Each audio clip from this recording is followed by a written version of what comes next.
Yo guys, Blues Not here and welcome back to another video. Today I am back with another match review. This of course is the Cali Clasico review, as I have just saw the San Jose Earthquakes beat the LA Galaxy 3-0 as the Quakes has won this season Cali Clasico, and let's be all honest. I mean, this game should have easily been 4, 5, 6, 7, or even 8-0. I mean, we had so many chances in this game. Like, there is just so many wide open looks we have, especially right near the end of the game where, you know, the Galaxy, they were down to 10 men and their defense was just completely collapsing. I think their whole team just ran out of gas right at the end, and we had so many open looks to score more than just the 3 goals that we have scored. But in the end, I'm pretty happy with the result. Obviously, we got the job done, which is probably one of the first time I actually say that with the Quakes doing this season, especially on the road. And, you know, obviously I think looking at this game, and of course I will get into this game, you know, overall looking in this game, yes, of course we got the 3 goals and stuff like that, but having said that, I think our defense still looked very shaky in this game. And I also think that, you know, with the way we're playing right now, you know, if we play other opponents like that, then I don't think it's going to be that easy to get a win or even a draw, because there are definitely still problems with this team. Our defense still needs to be fixed up. We still struggle to deal with crosses. There were a couple of times where we're not closing down, but in the end, of course, we did get the comfortable victory, and that of course is all that matter. And of course, if you wonder, is the playoffs hope back on for the Quakes, my answer is no. It's still not back on. I mean, listen, we are playing against the Galaxy. I mean, everybody knows that the Galaxy are pretty much the worst team in the league right now. Like, they just cannot win a game at all. They can't even draw a game. I did say in my preview that they have lost 9 out of their last 10, and they haven't won a game at home in like 4 or 5 months. So you're expected to beat the Galaxy. You're expected to beat them very comfortably, which of course we did. Although, having said that, I think this will be certainly a big confidence boost coming into the next couple of games. Obviously, the next game we have is against Toronto, and yeah, wow, that is gonna be interesting. I mean, if we can get a draw out of this game, then our playoff hope is definitely back on. But if we, of course, completely shit out ourselves in against Toronto, then yeah, there is no way our playoffs hope is back on. I mean, this is probably just a one-off thing, and this is probably just the fact that the team, whenever they play against LA, and how the confidence level and since the rivalry kind of factor of how both teams are kind of like confident and stuff like that, yeah, that's kind of same type of passion and intensity. You know, if they can do, of course, that for the rest of the season, then I think that they have a chance of making a playoffs. But I still feel like this is just a one-off thing. This is just because we're playing against the Galaxy. The passion, the intensity, the rivalry, you know, it's LA versus San Jose, it's NorCal versus SoCal. This is why we were doing very well in this game. Now, having said that, let's actually talk about this game, and I gotta say, we should have let 1-0 8 minutes in. I mean, first of all, I forgot who exactly was that made a very beautiful through ball to Urena.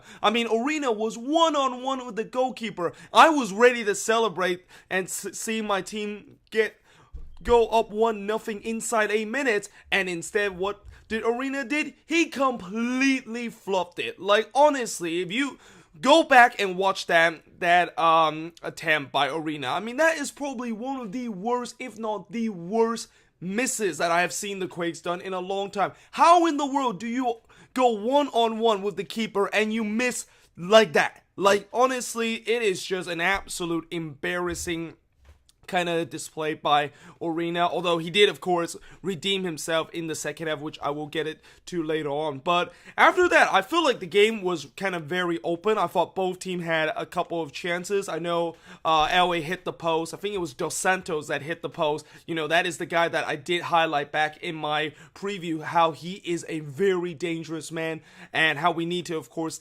make sure to mark against him and also his brother Jonathan.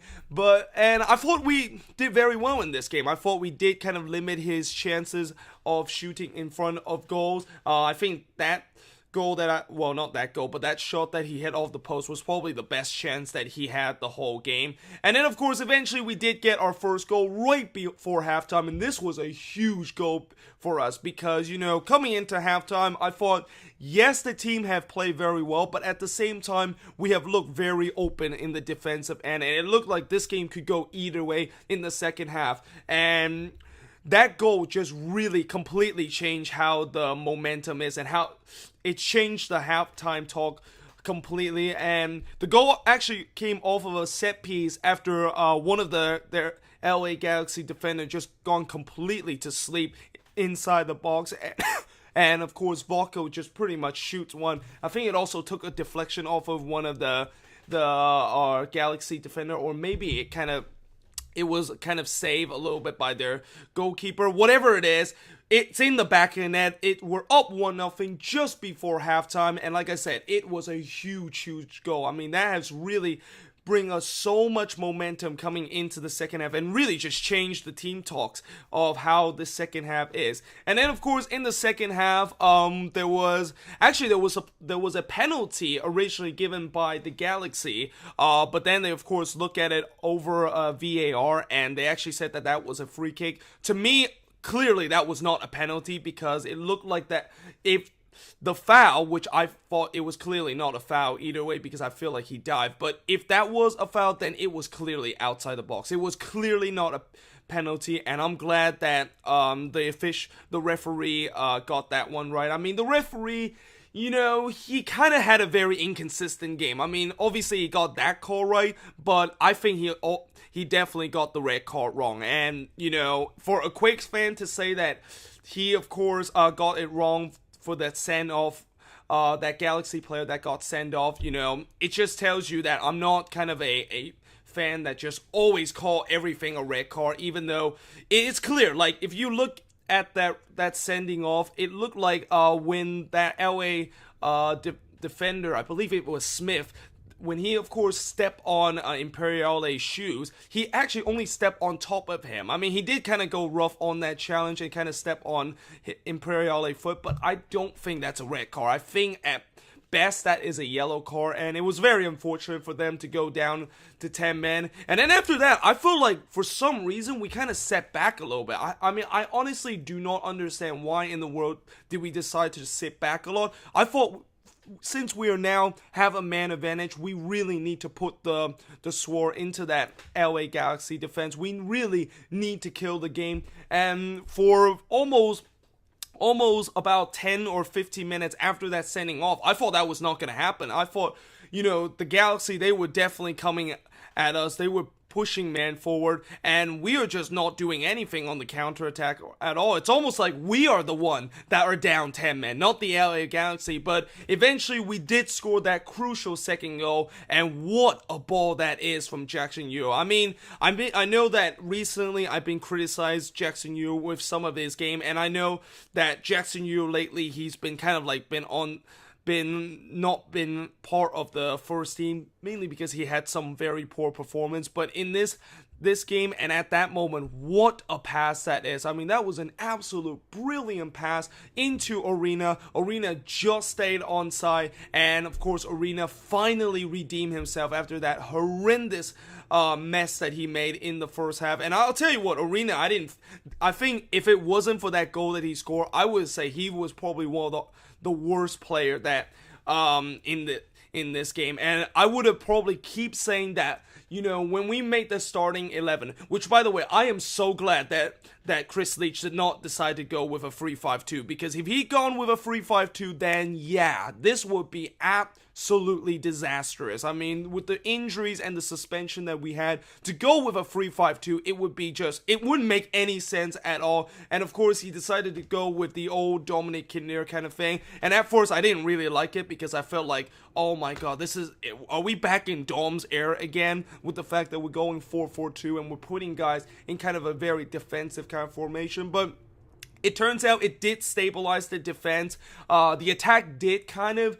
drop down a little bit, but still, it stabilized the defense a bit, and it kind of create a little bit balance in terms of how our team play, because I felt like in the previous couple of games we tend to love to attack so much, but at the same times we just look so leaky on the defense. And with a leaky defense with an attack that, you know, is good but at the same time not at its best, you know, it creates this very unbalancing kind of way with how our team is playing, and it's no wonder why we are just losing games in just a big margin. And I thought in this game, by balancing out how the team plays, I thought we really stabilize how the team plays, and really I think the team looked much more organized that I have seen. I mean, I think this team, with the way we played today, looks so much organized than the previous 6 row games that we had under Chris Leach. Now, of course, I talk about the second goal, and then of course eventually we did get the third goal. We also had a lot of chances in this to make that third goal. I think Houston missed a chance. I think Tommy Thompson missed a chance. And also, right near the end, I think Houston was also one-on-one with the goalkeeper, and he couldn't put that fourth goal in. But eventually, that third goal came from Chris Wondolowski. I think it was Ameriqua that originally was saved by the goalkeeper from LA. And then there was Chris Wondolowski just tap it into the back of the net. I mean, that is a very typical Chris Wondolowski goal. I mean, that is pretty much the definition of what you want to be as a poacher, where he is just at the right place at the right time to get that ball, and it's just a simple tap in. I mean, there is just absolutely no way he can miss that. Like, the goal was just wide open. The ball was literally there. He was literally like 3 or 4 yards out of the box, and all he had to do was just tap it in. I mean, it's that simple. So yeah, I mean, of course, as I said before, we got a 3-0 win, and like I said, overall, I'm happy with this win. But at the same time, do you think that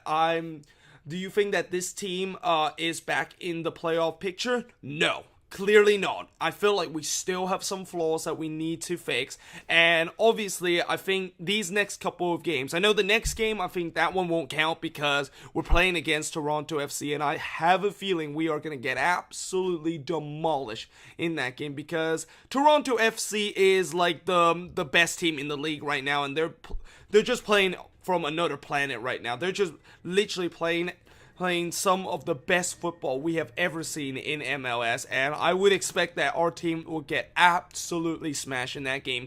But then after that game, that is when I'm really going to see if this team is for real in the playoffs, because in the next couple of games, we got the Dynamos, we got DC United on the road. That is another huge road game, and then of course we got the Timbers and the Whitecaps, some very tough opponents coming up, but those are the games that, you know, we just have to win, okay? I feel like in many ways, if we're going to make the playoffs, we got to win pretty much every single games after the Toronto FC game. I mean, there is just no excuse anymore to drop any points, especially at home. We got to win every single home game from now on. If we drew a game at home, then our playoff hope is just completely gone.